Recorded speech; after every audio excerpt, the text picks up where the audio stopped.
Check, check, check. Mic check.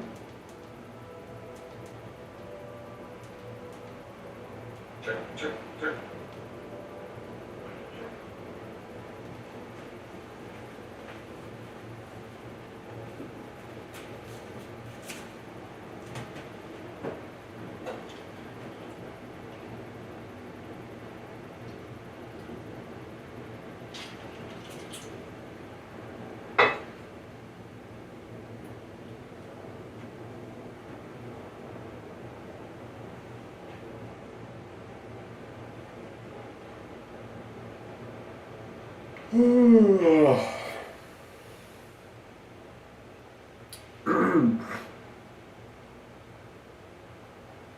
Character.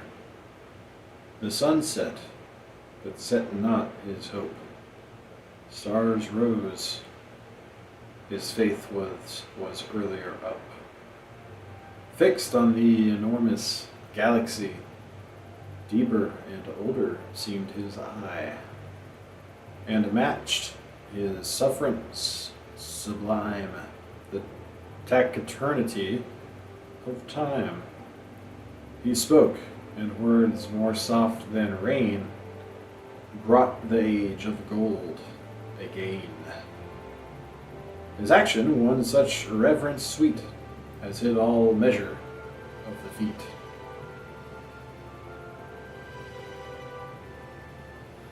Work of his hand, he nor commends nor grieves.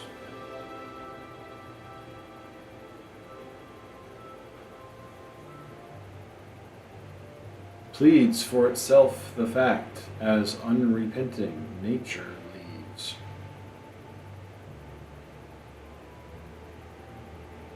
Her every act.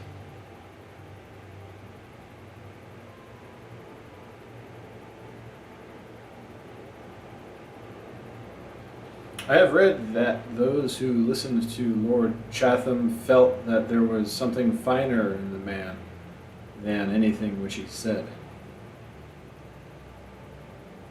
It has been complained of our brilliant English historian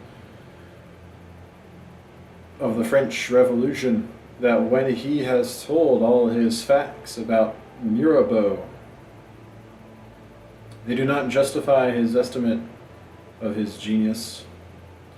The Gracchi, Agists, Cleomenes, and others of Plutarch's heroes do not, in the record of facts, equal their own fame.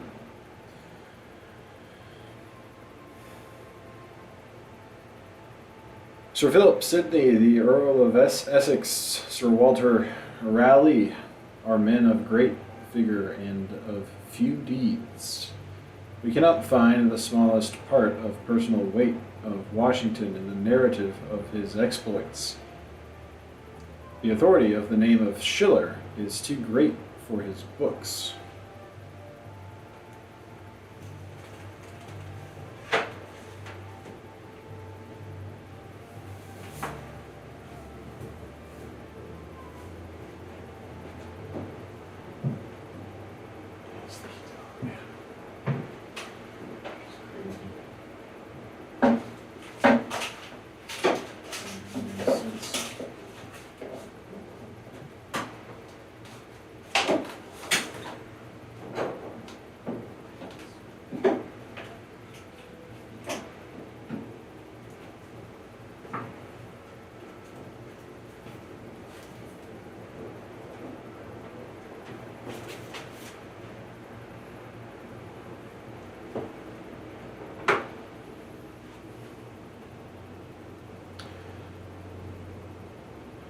This inequality of the reputation to the works or the anecdotes is not accounted for by saying that the reverberation is longer than the thunderclap, but somewhat resides in these men, which begot an expectation that outran all their performance. The largest part of their power was latent. This is that which we call character, a reserved force which acts directly by presence and without means. It is conceived of as a certain undemonstrable force, a familiar or genius, by whose impulses the man is guided, but whose counsels he cannot impart, which is company for him, so that such men are often solitary, or if they chance to be social, do not need society, but can entertain themselves very well alone. The purest literary talent appears at one time great, at another time small, but character is of a stellar and undiminishable greatness. What other effects by talent or by eloquence this man accomplishes by some magnetism. Half his strength he put not forth. His victories are by demonstration of superiority, and not by crossing of bayonets. He conquers because his arrival alters the face of affairs. Oh, Iole, how did you know that Hercules was a god? Because, answered Iole, I was content the moment my eyes fell on him. When I beheld Theseus, I desired that I might see him offer battle, or at least guide his horses in the chariot race. But Hercules did not wait for a contest. He conquered whether he stood or walked or sat, or whatever thing he did. Man, ordinarily a pendant to events, only half attached, and that awkwardly, to the world he lives in these examples, appears to share the life of things, and to be an expression of the same laws which control the tides and the sun, numbers and quantities. But to use a more modest illustration and nearer home, I observe that in our political elections, where this element, if it appears at all, can only occur in its coarsest form, we sufficiently understand its incomparable rate. The people know that they need in their representative much more than talent, namely the power to make his talent trusted. They cannot come at their ends by sending to Congress a learned, acute, and fluent speaker, if he be not one who, before he was appointed by the people to represent them, was appointed by Almighty God to stand for a fact, invincibly persuaded of that fact in himself, so that the most confident and the most violent persons learn that here is resistance on which both impudence and terror are wasted, namely faith in a fact. The men who carry their points do not need to inquire of their constituents what they should say, but are themselves the country which they represent. Now, nowhere are its emotions or opinions so instant and true as in them, nowhere so pure from a selfish infusion. The constituency at home hearkens to their words, watches the color of their cheek, and therein, as in a glass, dresses its own. Our public assemblies are pretty good tests of manly force. Our frank countrymen of the West and South have a taste for character, and like to know whether the New Englander is a substantial man, or whether the hand can pass through him. The same motive force appears in trade. There are geniuses in trade as well as in war, or the state, or letters, and the reason why this or that man is fortunate is not to be told. It lies in the man, that is all anybody can tell you about it. See him, and you will know as easily why he succeeds, as if you see Napoleon, you would comprehend his fortune. In the new objects, we recognize the old game, the habit of fronting the fact and not dealing with it at second hand, through the perceptions of somebody else. Nature seems to authorize trade as soon as you see the natural merchant, who appears not so much a private agent as her factor and minister of commerce. His natural probity combines with his insight into the fabric of society to put him above tricks, and he communicates to all his own faith that contracts are of no private interpretation. The habit of his mind is a reference to standards of natural equity and public advantage, and he inspires respect and the wish to deal with him, both for the quiet spirit of honor which attends him, and for the intellectual pastime which the spectacle of so much ability affords.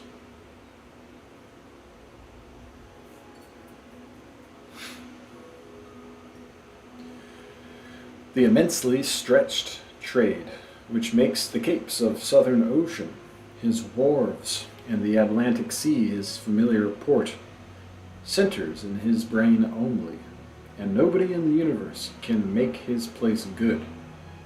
In his parlor I see very well that he has been at hard work this morning, with a knitted brow and that settled humor, which all his desire to be courteous cannot shake off. I see plainly how many firm acts have been done, how many valiant noes have this day been spoken, when others would have uttered ruinous yeas. I see, with the pride of art and skill of masterly arithmetic, and power of remote combination, the consciousness of being an agent and playfellow of the original laws of the world. He too believes that none can supply him, and that a man must be born to trade, or he cannot learn it.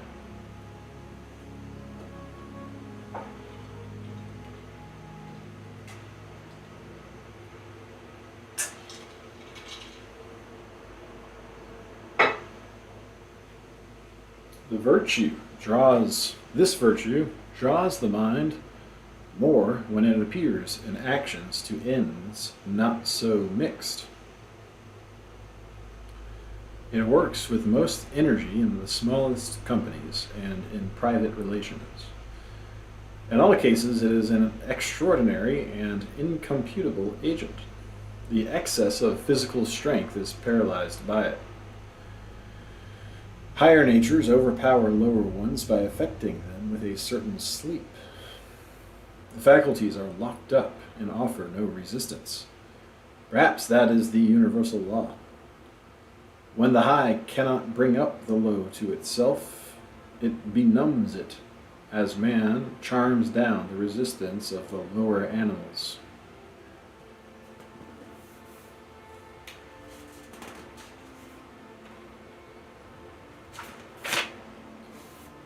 Men exert on each other a similar occult power. How often has the influence of a true master realized all the tales of magic?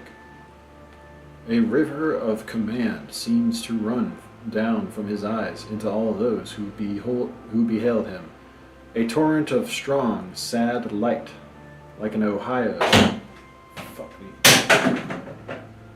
or Danube, which pervaded them with his thoughts and colored all events with the hue of his mind.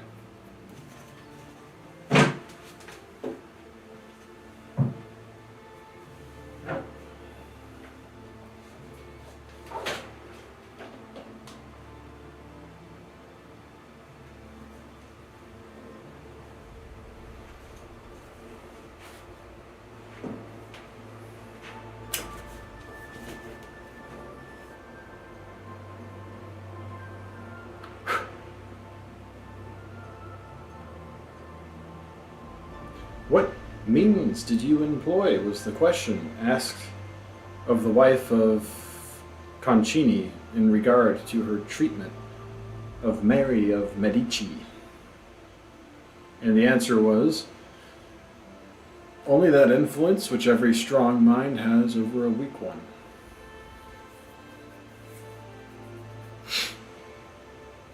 Cannot Caesar in irons shuffle off the irons and transfer them to the person of Hippo or Thraso the turnkey? Is an iron handcuff so immutable a bond? Suppose a slaver on the coast of Guinea should take on board a gang of Negroes which should contain persons of the stamp of Toussaint L'Ouverture, or let us fancy under these swarthy masks he has a gang of Washingtons in chains. When they arrive at Cuba, will the relative order of the ship's company be the same? Is there nothing but rope and iron? Is there no love, no reverence? Is there never a glimpse of right in a poor slave captain's mind? And cannot these be supposed available to break or lewd, or in any manner overmatch the tension of an inch of iron ring? This is a natural power, like light and heat, and all nature cooperates with it. The reason why we feel one man's presence and do not feel another's is as simple as gravity. Truth is the summit of being. Justice is the application of it to affairs. All individual natures stand in a scale according to the purity of this element in them. The will of the pure runs down from them into other natures, as water runs down from a higher into a lower vessel.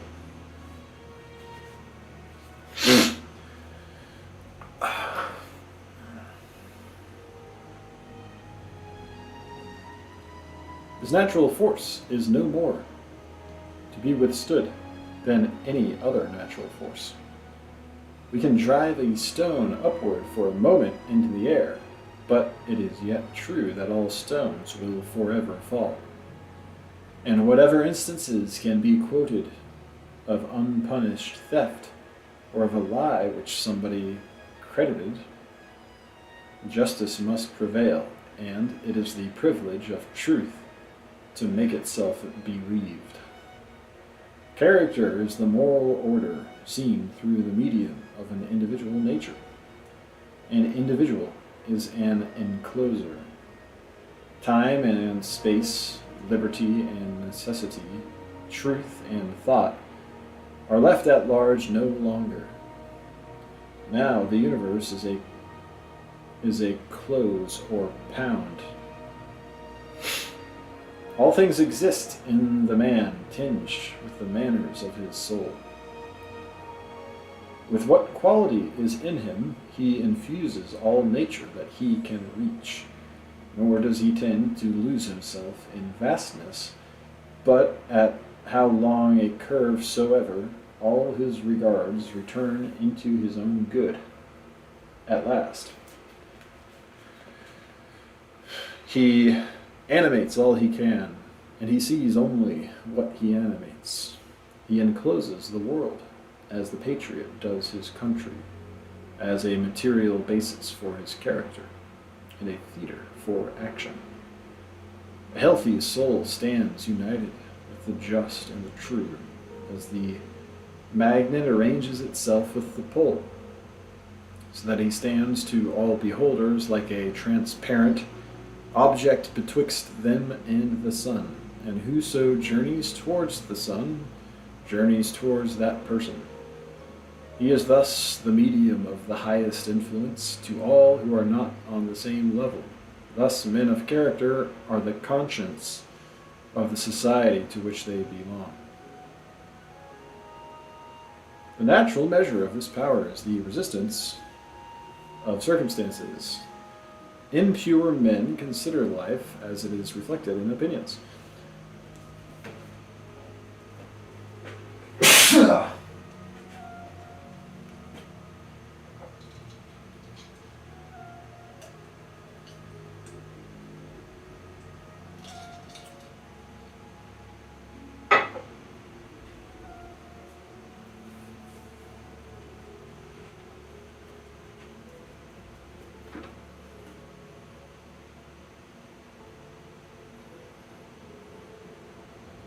Events and persons. They cannot see the action until it is done. Yet its moral element pre-existed in the actor, and its quality as right or wrong it was easy to predict. Everything in nature is bipolar, or has a positive and a negative pole.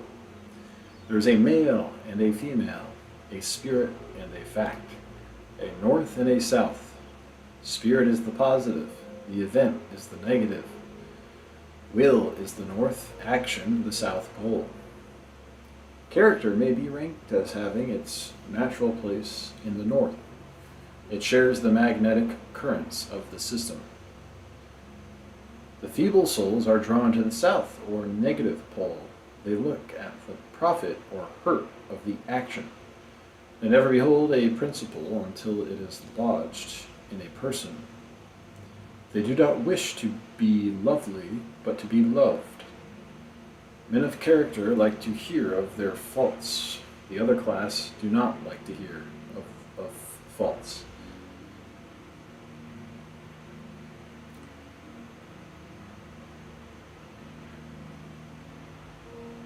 They worship events. Secure to them a fact, a connection, a certain chain of circumstances, and they will ask no more. The hero sees that the event is ancillary. It must follow him. It must follow him. The given order of events has no power to secure to him the satisfaction which the imagination attaches to it. The soul of goodness escapes from any set of circumstances, whilst prosperity belongs to a certain mind and will introduce that power and victory which is its natural fruit into any order of events. No change of circumstances can repair a defect of character. We boast our emancipation from many superstitions, but if we have broken any idols, it is through a transfer of the idolatry. What have I gained that I no longer immolate a bull to Jove or to Neptune, or a mouse to Hecate? That I do not tremble before the Eumenides, or the Catholic purgatory, or the Calvinistic judgment day. If I quake at opinion, the public opinion as we call it, or at the threat of assault, or contumely, or bad neighbors, or poverty, or mutilation, or at the rumor of revolution or of murder. If I quake, what matters it what I quake at? Our proper vice takes form in one or another shape, according to the sex, age, or temperament of the person. And if we are capable of fear, we'll readily find terrors. The covetousness of the malignity, which saddens me when I ascribe it to society, is my own. I am always environed by myself. On the other part, rectitude is a perpetual victory, celebrated not by cries of joy, but by serenity, which is joy fixed or habitual.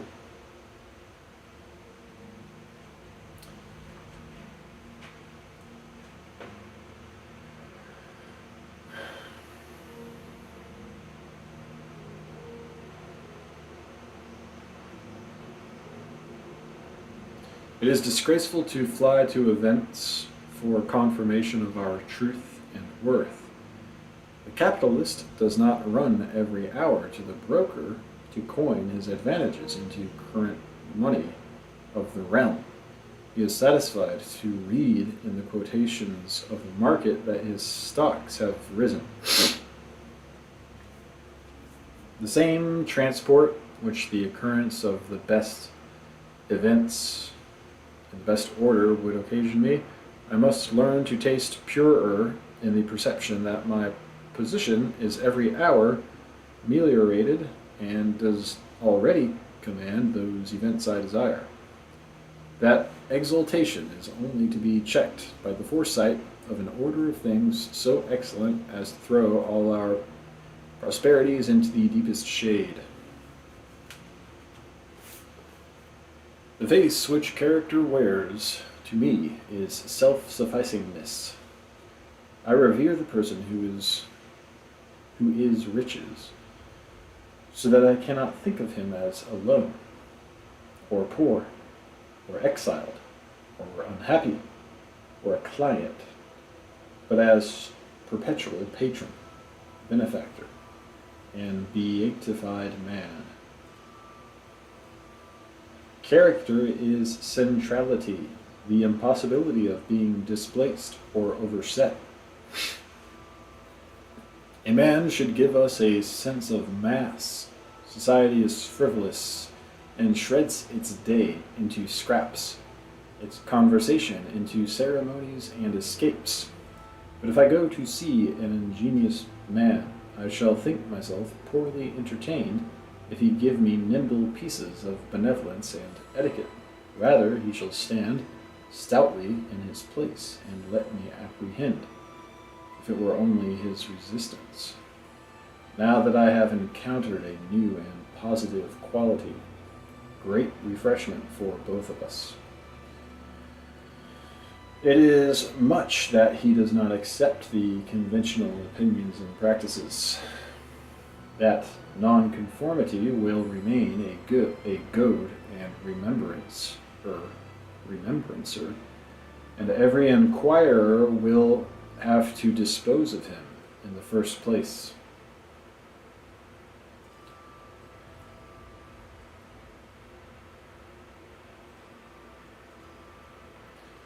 There is nothing real or useful that is not a seat of war. Our houses ring with laughter and personal and critical gossip, but it helps little.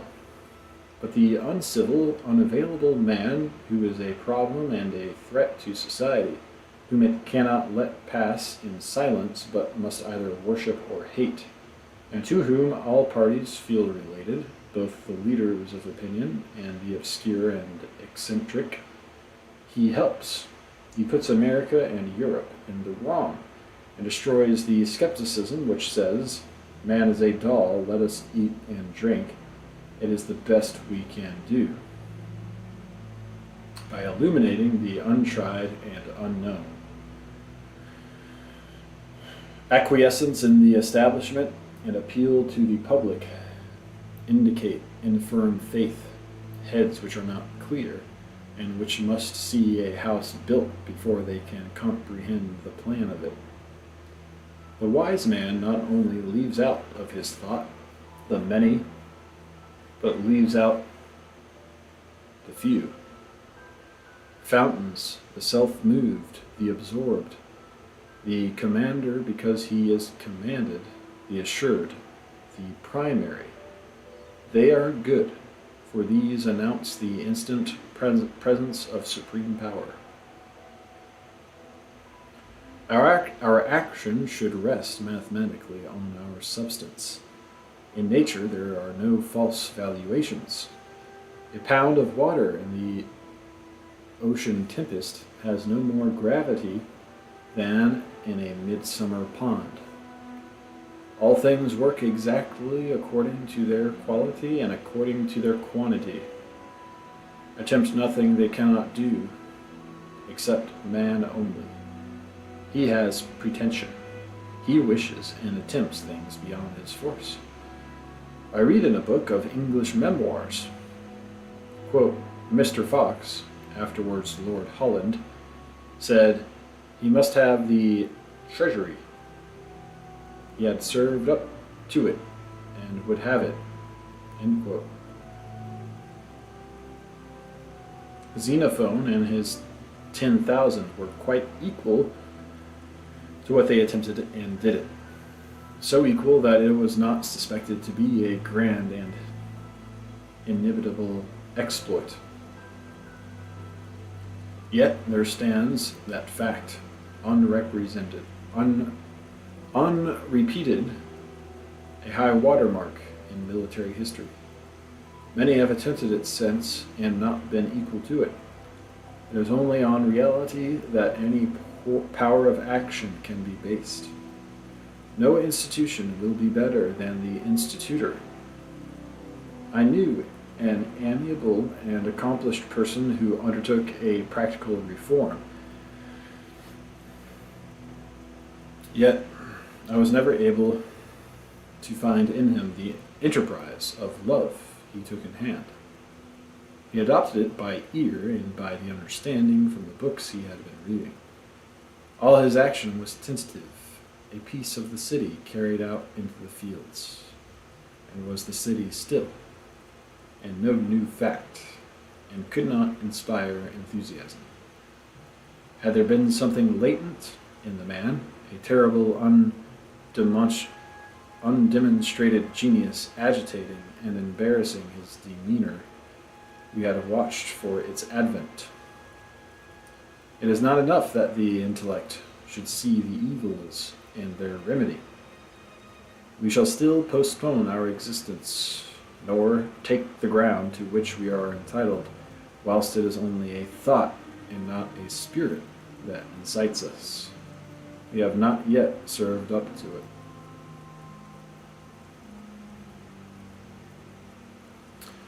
These are properties of life, and another trait is the notice of incessant growth.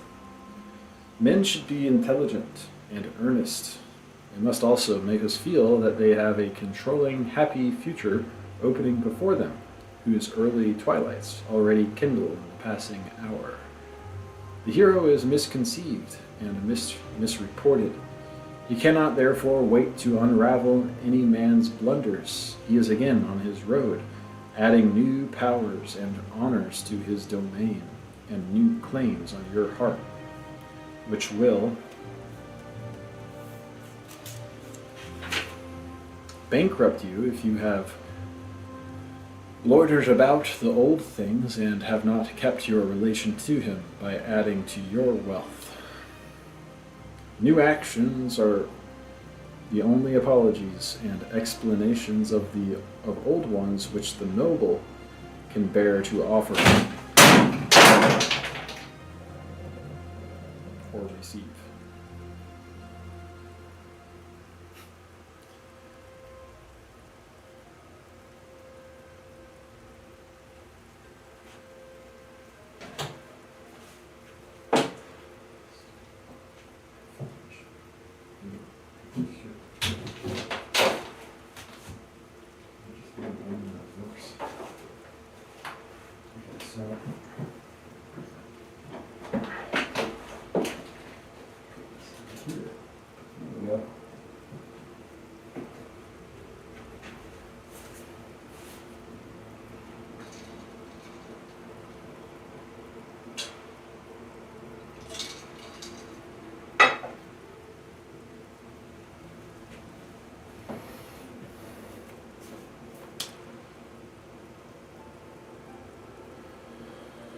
New actions are the only apologies and explanations of old ones which the noble can bear to offer or to receive.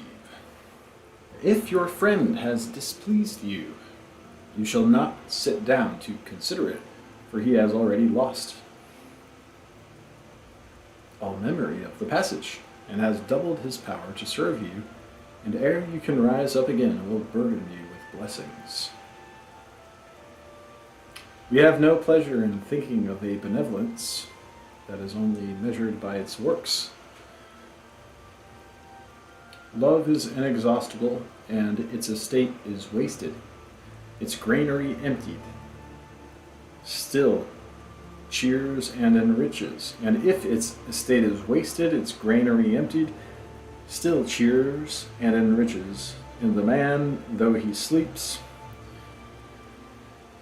seems to purify the air, and his house to adorn the landscape and strengthen the laws.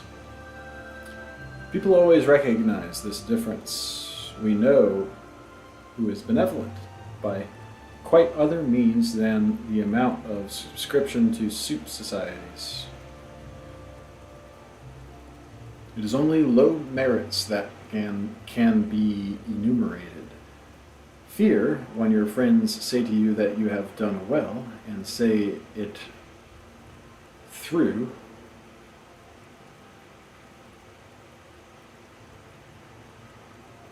Fear when your friends say to you that you have done well and say it through.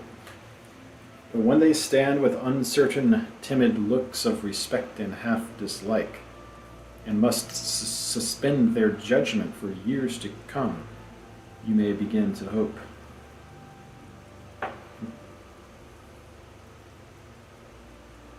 Those who live to the future must always appear selfish to those who live to the present. Therefore, it was droll in the good Reamer, who has written memoirs of Goethe, to make out a list of his donations and good deeds, as so many hundred thalers given to Stilling, to Hegel, to Tischbein, a lucrative place found for Professor Voss, a post under the Grand Duke for Herder, a pension for Meyer, 2 professors recommended to foreign universities, etc., etc. The longest list of specifications of benefit would look very short. A man is a poor creature if he is to be measured so. For all these, of course, are exceptions, and rule and hodiernal life of a good man is benefaction. The true charity of Goethe is to be inferred from the account he gave Dr. Eckermann of the way in which he had spent his fortune. Each bon mot of mine has cost a purse of gold, 500,000 of my own money, the fortune I inherited, my salary, and the large income derived from my writings for 50 years back have been expanded to instruct me in what I now know. I have besides seen, etc.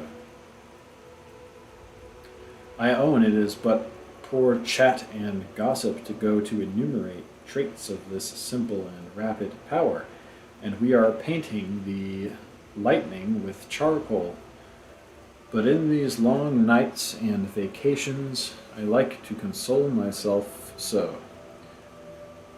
Nothing but itself can copy it. A word warm from the heart enriches me. I surrender at discretion. How death cold is literary genius before this fire of life.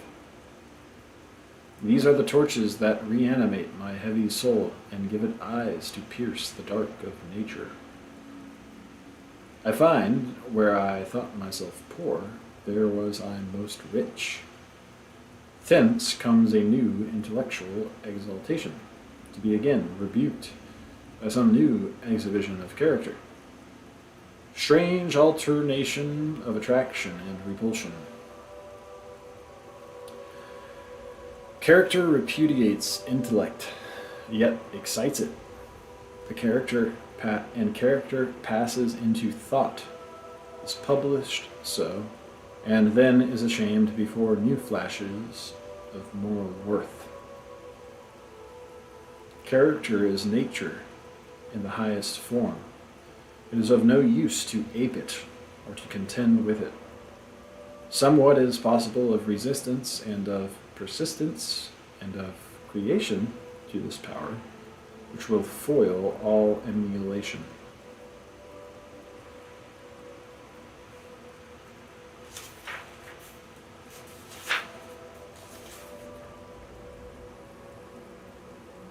This masterpiece is best where no hands but nature's have been laid on it. Care is taken that the greatly destined shall slip up into life in the shade, with no thousand-eyed Athens to watch and blazon every new thought, every blushing emotion of young genius. Two persons lately, very young children of the Most High God, have given me occasion for thought. When I explored the source of their sanctity and charm for the imagination, it seemed as if each answered from my nonconformity. I never listened to your people's law, or to what they call their gospel, and wasted my time. I was content with the simple, rural poverty of my own, hence this sweetness. My work never reminds you of that. Is pure of that. And nature advertises me in such persons that in democratic America she will not be democratized. How cloistered and constitutionally sequestered from the market and from scandal. It was only this morning that I sent away some wild flowers of these wood gods. They are a relief from literature, these fresh draughts from the source of thought and sentiment, as we read in an age of polish and criticism, the first lines of written prose and verse of a nation. How captivating is their devotion to their favorite books, whether Aeschylus, Dante, Shakespeare, or Scott, as feeling that they have a stake in that book. Who touches that, touches them, and especially the total solitude of the critic, the patmos of thought from which he writes, in unconsciousness of any eyes that shall ever read this writing. Could they dream on still as angels, and not awake to comparisons and to be flattered? Yet some natures are too good to be spoiled by praise, and wherever the vein of thought reaches down into the profound, there is no danger from vanity. Solemn friends will warn them of the danger of the heads being turned by the flourish of trumpets, but they can afford to smile.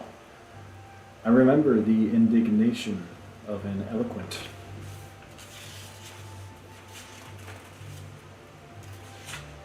Methodist with the kind admonitions of a doctor of divinity.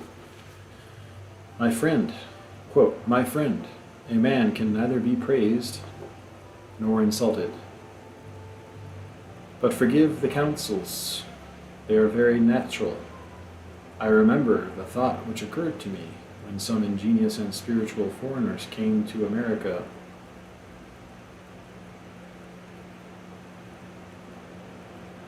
Was, have you been victimized in being brought hither? Or prior to that answer, me this, are you victimizable? As I have said, nature keeps these sovereignties in her own hands. And however pertly our sermons and disciplines would divide some share of credit, and teach that the laws fashion the citizen, she goes her own gait and puts the wisest in the wrong.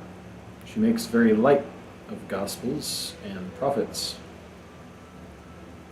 as one who has a great many more to produce, and no excess of time to spare on any one.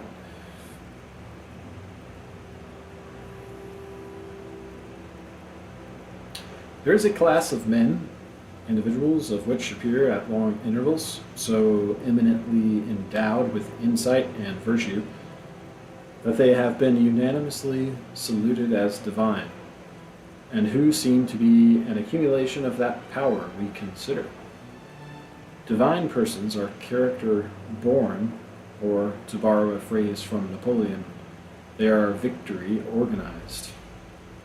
They are usually received with ill will, because they are new and because they set a bound to the exaggeration that has been made of the personality of the last divine person. Nature never rhymes her children, nor makes two men alike. When we see a great man, we fancy a resemblance to some historical person and predict the sequel of his character and fortune, a result which he is to disappoint, a result which he is sure to disappoint. None will ever solve the problem of his character according to our prejudice, but only in his own high, unprecedented way. Character wants room, must not be crowded on by persons, nor be judged from glimpses got in the press of affairs or on few occasions. It needs perspective as a great building. It may not, probably does not, form relations rapidly, and we should not require rash explanation, either on the popular ethics or on our own, of its action. I look on Scripture as history. I do not think the Apollo and the Jove impossible in flesh and blood. Every trait which the artist recorded in stone he had seen in life, and better than his copy. We have seen many counterfeits, but we are born believers in great men. How easily we read in old books, when men were few, of the smallest action of the patriarchs. We require that a man should be so large and columnar in the landscape that it should deserve to be recorded that he arose and girded up his loins and departed to such a place.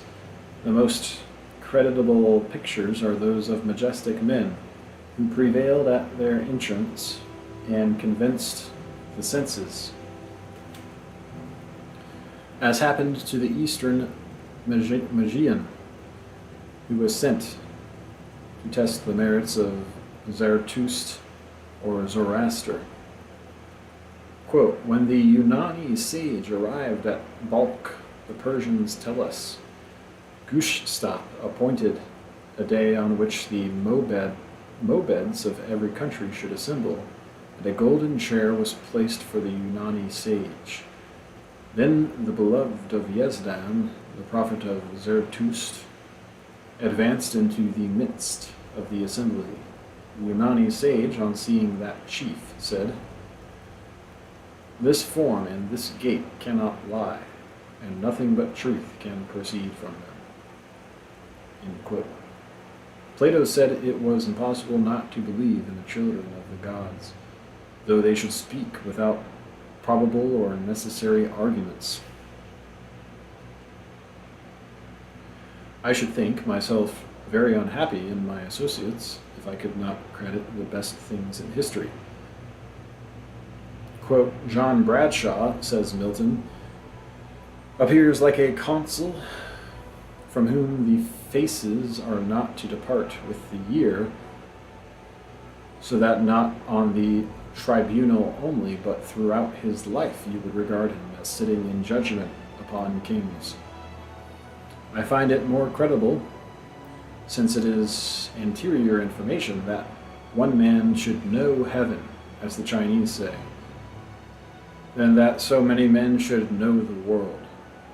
Quote, the virtuous prince confronts the gods without any misgiving.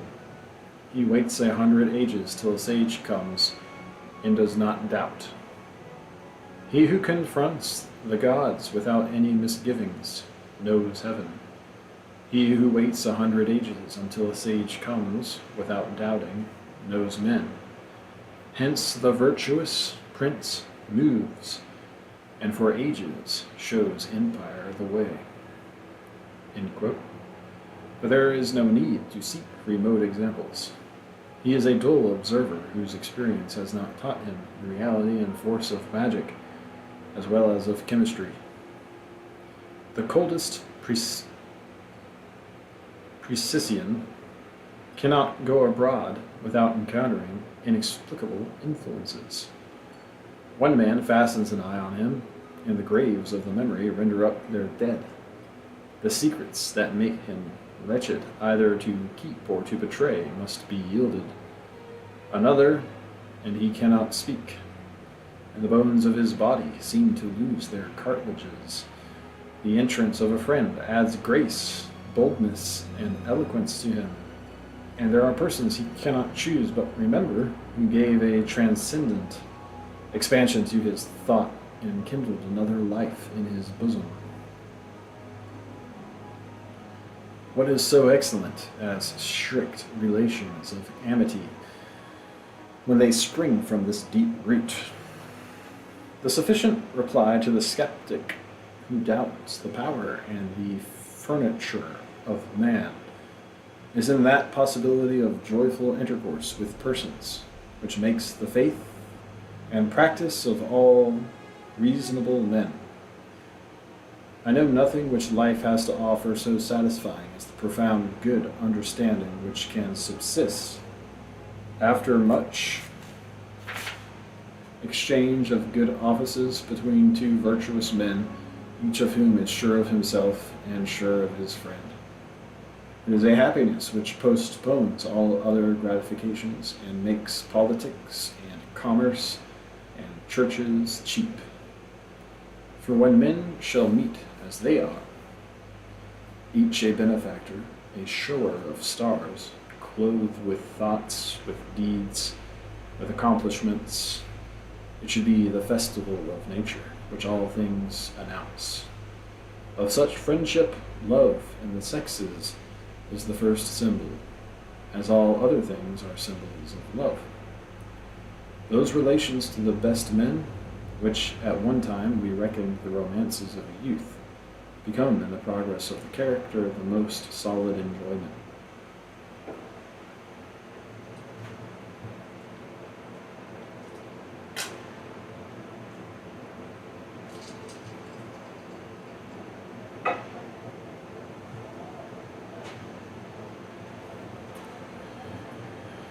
If it were possible to live in right relations with men,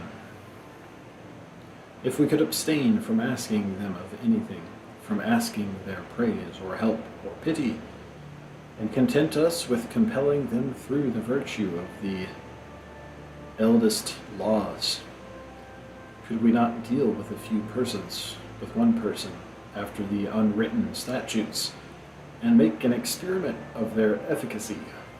Could we not pay our friend the compliment of truth, of silence, of forbearing? Need we be so eager to seek him? If we are related, we shall meet.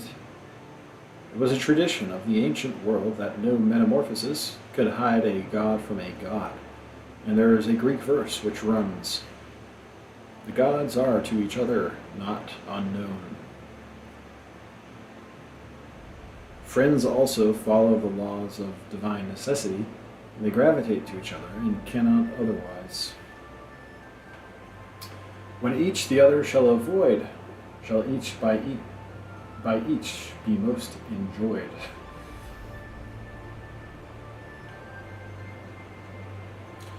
Their relation is not made, but allowed. The gods must seat themselves without seneschal in our Olympus, and as they can install themselves by seniority divine. Society is spoiled if pains are taken, if the associates are brought to mile, if the associates are brought a mile to meet. And if it be not society, it is mischievous, low, degrading jangle, though made up of the best. All the greatness of each is kept back, and every foible in painful activity, as if the Olympians should meet to exchange snuff boxes.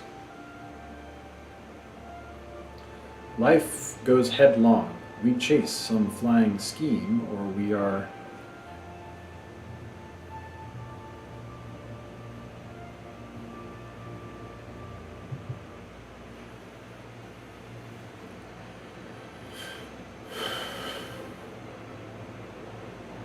We chase some flying scheme, or we are haunted by some fear or command behind us. But if suddenly we encounter a friend, we pause. Our heat and hurry look foolish enough. Now pause. Now possession is required, and the power to swell the moment from the resources of the heart. The moment is all in all noble relations. A divine person is the prophecy of the mind. A friend is the hope of the heart. Our beatitude waits for the fulfillment of these two in one. The ages are opening this moral force. All force is the shadow or symbol of that. Poetry is joyful and strong as it draws its inspiration thence. Men write their names on the world as they are filled with this. History has been mean. Our nations have been mobs. We have never seen a man. That divine form we do not yet know, but only the dream and prophecy of such. We do not know the majestic manners which belong to him, which appease and exalt the beholder. We shall one day see that the most private is the most public energy. That quality atones for quantity, and grandeur of character acts in the dark, and succors them who never saw it. What greatness has yet appeared is beginnings and encouragement to us in this direction. The history of those gods and saints which the world has written and then worshipped are documents of character. The ages have exulted in the manners of a youth who owed nothing to fortune and who was hanged at the Tyburn of his nation, who by the pure quality of his nature shed in epic splendor around the facts of his death, which has transfigured every particular into an universal symbol for the eyes of mankind. This great defeat is hitherto our highest fact. But the mind requires a victory to the senses, a force of character which will convert judge, jury, soldier, and king, which will rule animal and mineral virtues, and blend with the courses of sap, of rivers, of winds, of stars, and of moral agents. If we cannot attain at a bound to these grandeurs, at least let us do them homage. In society, high advantages are set down to the possessor as disadvantages.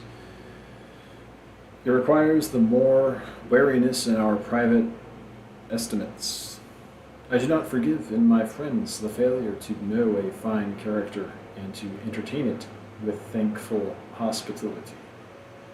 When at last that which we have always longed for is arrived and shines on us with glad rays out of that far celestial land, then to be coarse, then to be critical, and treat such a visitant with the jabber and suspicion of the streets, argues a vulgarity that seems to shut the doors of heaven. This is confusion, this the right insanity, when the soul no longer knows its own, nor where its allegiance, its religion are due. Is there any religion but this, to know that wherever in the wide desert of being the holy sentiment we cherish has opened into a flower, it blooms for me. If none sees it, I see it. I am aware, if I alone, of the greatness of the fact. Whilst it blooms, I will keep Sabbath or holy time, and suspend my gloom and my folly and jokes. Nature is indulged by the presence of this guest.